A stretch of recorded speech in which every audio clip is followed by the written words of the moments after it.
Get out. That was the last thing my father said before the door slammed. The sound of rain hitting the porch almost drowned out my mother's sobs. Almost.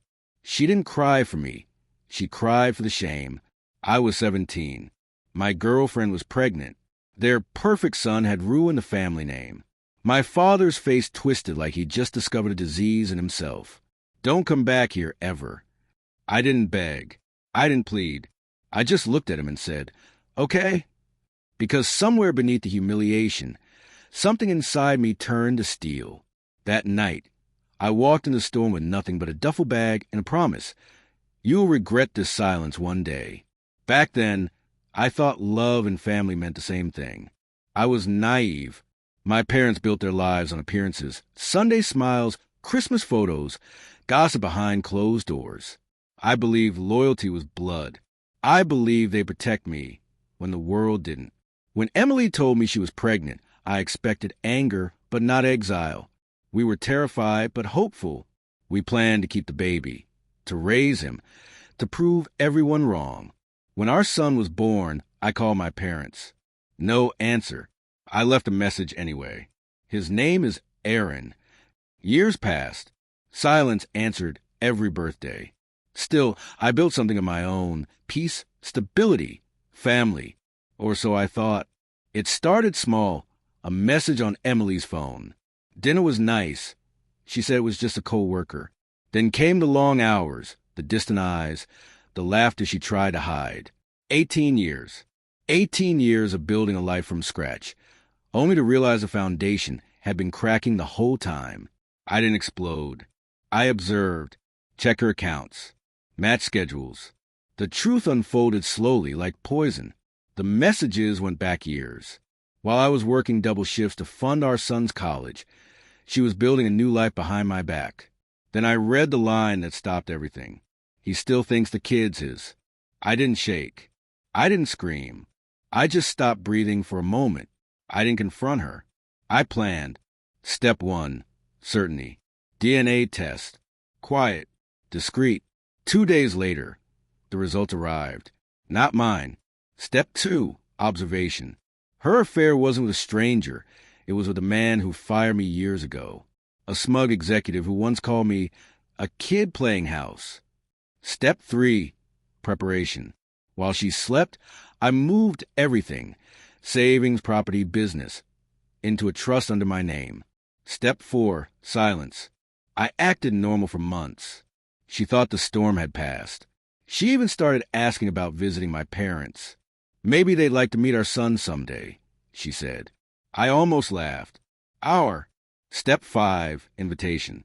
When the time was right, I called my parents for the first time in 18 years. Dad, Mom, it's me. Silence. Then my mother's trembling voice. Oh, sweetheart, we'd love to see you. And your son. Perfect.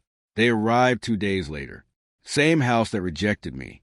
Same polished walls. Same hollow smiles. Dad's hair was grayer, his pride smaller. Mom looked like guilt had been her companion all these years. When Emily opened the door, my parents froze. She was perfect, warm, polite, the devoted wife. Aaron, your grandparents are here, she called upstairs. No answer. There never would be. I stepped in from the hallway holding a photo frame. An empty one. Dad frowned. Where is he? Gone. Mom gasped. Gone? What happened?